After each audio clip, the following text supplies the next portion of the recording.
Hey there and welcome back to another Miraculous Ladybug video. And today we'll be talking through episode 8, Reunion. And yeah, another fairly decent episode all things considered. I'm really liking that the quality of the writing has seemingly gotten a lot better this season. And obviously, it's not perfect, but it really has come a long way and season 5's been really good so far. So let's hope they maintain it as the season keeps releasing new episodes. But yeah, with all that being said, let's jump into the review. So anyway, we start off the episode in the museum where Marinette and Alia are examining paintings and statues, trying to find secret seals of the Guardians with which they can discover old Miraculous holders. One example is the woman in the painting holding the rabbit, whom the girls deduce was likely a former wielder of the Rabbit Miraculous. Go figure. Or hell, if you want to get really specific, since the rabbit can travel through time, there's a chance that they are also still a current wielder. Theoretically, any rabbit could turn up from the past or the future at any time in the show, and honestly, I'm surprised there's never been an episode like that, besides Bunnix of course. I think it could make for a lot of fun. And apparently, the purpose of this whole expedition has been to try to sort out Marinette's love life. If there's one thing she's noticed, it's that Miraculous holders are always pictured solo. But she thinks that surely there must have been some cases of the different holders falling in love with each other, right? And honestly, shaking my head a little bit at this Marinette. This is her priority right now? There's a crazy supervillain on the loose with the majority of the Miraculouses that you'd lost, and yet this is what she's trying to puzzle out. Whether she can date Cat Noir. Whew! And surely at least we can rely on Alia to be the voice of reason, right? Well, wrong. She has betrayed us.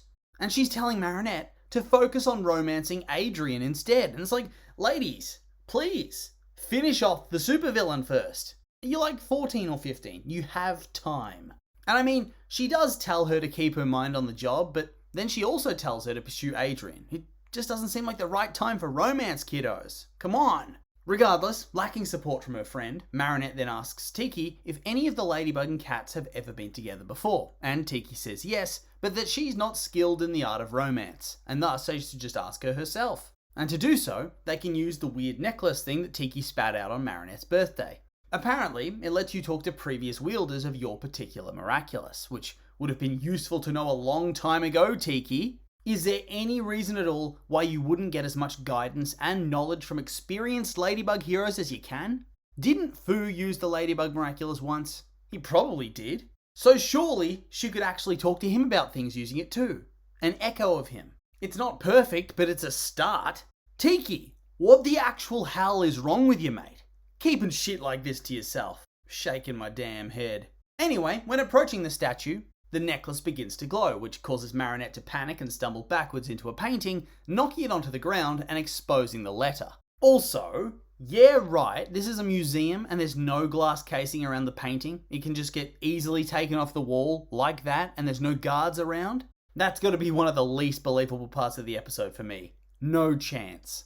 Also, since there's no protection, there's a good chance that this painting was just damaged by Marinette's extreme clumsiness. Oh, don't mind me, I'm just destroying priceless artifacts dating back to the 1500s. God damn it, Marinette. Anyway, the letter's addressed to Alex's dad who runs the museum, and thus allows him to quickly forget that they just knocked over a 500-year-old painting. They all group up to read the letter, which he reveals is from Alex, and so her whole class is invited to the museum to take a look. Even Adrien gets to go, as of course his dad is trying his hardest to be better.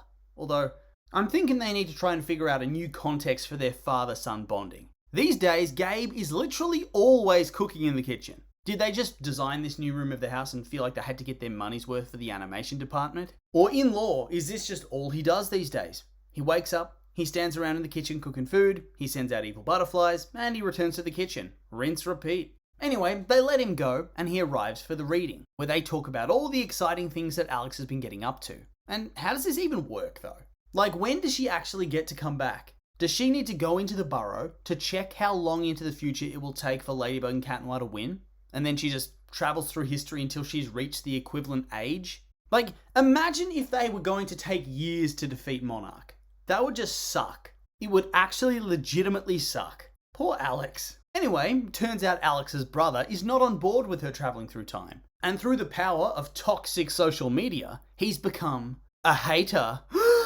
And yes, it turns out that there are people on the internet who indeed think that Ladybug is a massive spud. And honestly, I'm not really surprised. Did these people actually legitimately think that literally every single person on the internet was going to write nice things about them? Bunch of fools. Anyway, as usual, his dad publicly yells at him, and then he storms out, becoming an obvious target for an Akuma. But before that, Adrian attempts to ask Marinette on a little pseudo-date type of thing, but gets rejected hard, like so hard. I believe her initial words are literally, "Whoa, no way!" Honestly, not sure how you're supposed to come back from a rejection like that, let alone a rejection like in front of your entire friend group who are all in your class, who you see every day at school. Ugh, maybe he should ask his dad to have him homeschooled again. Anyway, Marinette and Alia beat a hasty retreat to go and do mock history assignments that they apparently give each other to practice with. Yep, so the rejection gets even worse as they hit him with a very obvious excuse. Damn. Anyway, they head off into a different part of the museum, and whilst Alia keeps watch, Marinette tries to summon Joan of Arc. She touches her necklace thingy against a secret symbol on the statue, which summons a bunch of pictures of each wielder of the Ladybug Miraculous. All slightly out of reach of Marinette. Seriously, what a troll move this was by whoever designed it. I guess it was the mage guy who first designed the Miraculouses? Yes. I'll make it so that you can talk to past wielders. But it'll be slightly out of reach, and everyone will think you're an idiot jumping up and down because they can't see it. Ha ha ha! Anyway, she manages to touch the symbol, and she meets Joan of Arc, who only Marinette can see, prompting Alia to ask if she's hearing voices, and Joan to quip that people ask the same of her all the time. And well, since I do enjoy history jokes, this made me laugh. After all, Joan was noted for believing that she had divine visions and would hear voices telling her to lead France to fight back against the English invasion during the 100 Years' War. So anyway, when Joan asks what's wrong, Tiki either trolls Marinette really hard and unleashes a scathing account of Marinette's romantic history with Adrian and Cat Noir, or she misreads the room completely and thinks that Joan is enthusiastically asking for details, when in fact, she's shocked that she'd be brought back for a simple question of romance. And honestly, understandably, despite having romanced the Black Cat before, Joan isn't really interested in talking about it with this random child, and continually begs to be allowed to go back to being dead. Whew! Imagine being told that somebody would rather be dead than listen to your problems. That's gotta be a bit demoralizing. Meanwhile, Alex's brother Jalil is still stewing in his toxic mindset, to the point that he willingly allows Monarch to akumatize him. In fact, he even asks to be akumatized by Monarch. And it's like, 1, send this dude to jail after this episode ends. And 2, he's already been akumatized before. So surely he would understand that Monarch is evil, and thus, even though he disagrees with Ladybug, she's better than the alternative, right? Is this dude seriously that much of a smooth brain? Oh, what a loser. Legit. His dad tells him his sister has agreed to all of this. His dad has a letter and pictures proving this, and yet he thinks that Ladybug manipulated her, that she forced her. It's like he's a flat earther. Despite all the education and all the evidence, he's just purposefully choosing to be stupid. And so he becomes the Pharaoh and uses his power to create the Book of Truth, which he protects with the power of protection given to him by Gabe, who then does a pretty premature celebration, saying that there's no possible way to lose from here. And it's like, Gabe, what are you doing, mate? There's over 100 episodes that say you are dead wrong. They can win in any context. But if nothing else, you can't take that away from Gabe. He's always hopeful. Seriously, how much hopium is this dude breathing in? The dude almost never even comes close to winning. And he has the audacity to talk shit about being the perfect, unbeatable plan? Mate. Anyway, the Book of Truth then shoots out even more ancient books, which seal up the museum and provide barriers within which the Pharaoh can hide. Whilst Marinette continues to be yelled at by Joan of Arc, before the spell arrives and they notice there's been an akumatization. And Adrian outside notices as well, as a massive pyramid forms over that part of Paris. And once again, and I said it with the football episode too, what's going on here? What if Ladybug and Cat Noir were outside the pyramid? What the hell's Pharaoh gonna do then? It's not like anybody else is gonna be able to stop him, so why bother sealing it off? And it's not like the heroes ever run away permanently. They always come to fight. You don't need to seal them in if they're already there. He wants to fight, they want to fight. Thus, these bubbles, these pyramids, they don't make any sense to me. But anyway, our heroes transform and prepare to play a deadly game of trivia. And Adrian literally walks past Gorilla to hop in the car. And he obviously transforms. There's light shining out the windows. And then he leaves. Are you telling me that Big Boy didn't see the flash and light? and then he never even turns around to check to see if Adrian is okay in the car. Nice to see that he isn't completely checked out of his job. Oh wait, he is. Anyway, the first victim of the Pharaoh is Alex's dad, who gets his son's name wrong, as Jalil no longer goes by Jalil, but Pharaoh. And he reveals that his grand plan is to reveal that Ladybug and Cat Noir are liars, by having them get Alex to help them out fighting the villains. Yeah, okay. That totally makes sense, I suppose. And then the next victim is Sabrina's dad. He's timed out on the question, what colour was Henry IV's white horse? Cat Noir then steps up to the plate and unleashes a massive explanation that felt like he verbatim had memorised a Wikipedia article, which is relatable for a high school student in my opinion. He explains that the majority of white horses are simply grey horses, and that pure white horses are a more recent breeding innovation. Whew! Adrian coming in clutch with the equestrian knowledge, hell yeah! Anyway, Ladybug then has to go up against a trivia question alongside Alia and Joan of Arc. The question is, who was the King of France on March 15th, I think it was, 1423? And after a long-winded historical explanation, Joan says nobody, which apparently is considered the right answer. But is it though? Is it? I mean, yeah, Charles VII wasn't crowned until 1429. But he claimed the throne after his father's death in 1422. And then on top of that, he would eventually go on to defeat the other claimant in the war, England. And thus, he cemented his claim and would retroactively become the king from that date. History, at least on Wikipedia, looks at his reign from the date of his father's death. Just because Charles III of the UK right now isn't crowned properly, he hasn't been coronated, doesn't make him less of a king. He's still the king. And hell, Joan's answer doesn't even make sense because the rival claimant was English. Joan is French. She would recognise Charles VII as the true king from the date of his father's death. She just would. And so Henry would be the usurper. Honestly, the answer of nobody is just straight up wrong. After he won, he retroactively becomes the king for that entire time. That's just how it works. On Wikipedia, he's the king from that time. Henry is just listed as claimant.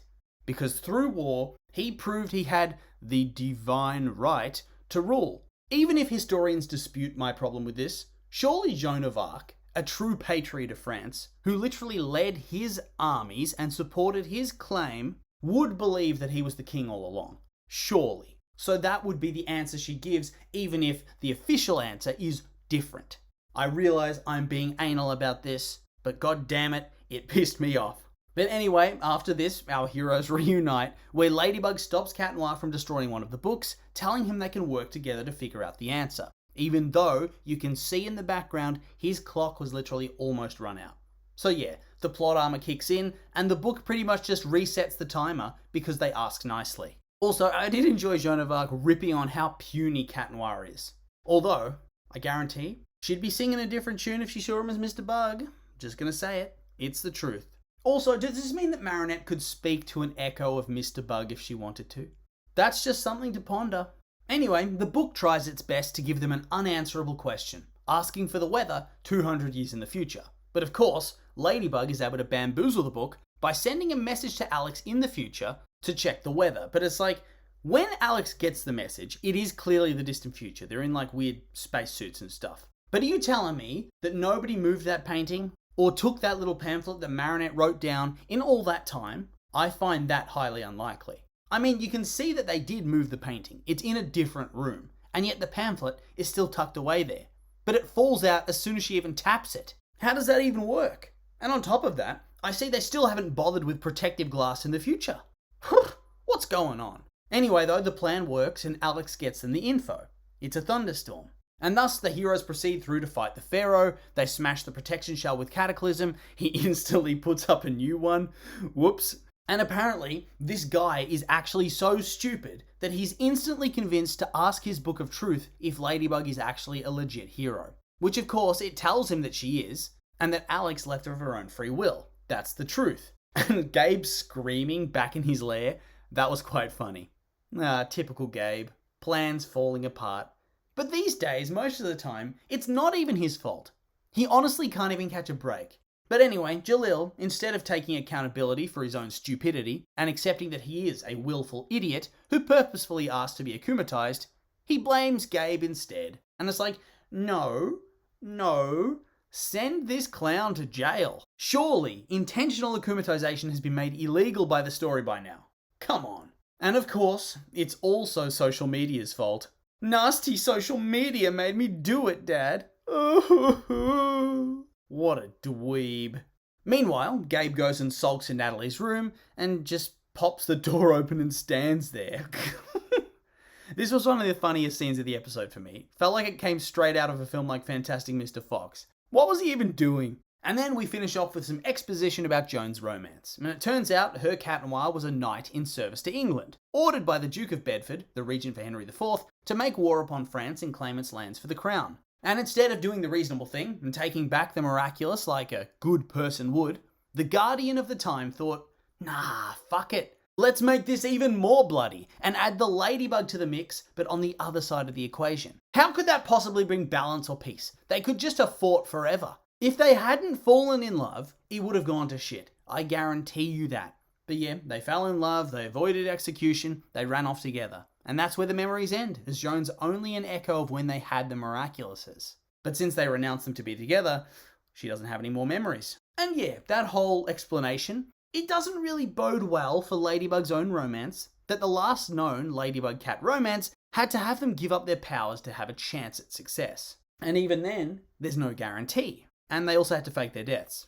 Then we finish up with Plag vomiting out one of those magic things for Adrian, so maybe we'll have some previous cat wielders later in the season. Who knows? And so, yeah, another good episode. Not perfect. There was some definite plot armor, which I despise, but still, it was fun. And it did continue that high standard that's being set. Plus, the trend of Cat Noir not being a total incompetent anymore is very nice to see. But anyway, with all that being said, these are just my opinions, and now I'd like to hear yours. What did you think of the episode? You like it, hate it? I'm curious for your thoughts, so make sure to like, comment, and subscribe, and let me know.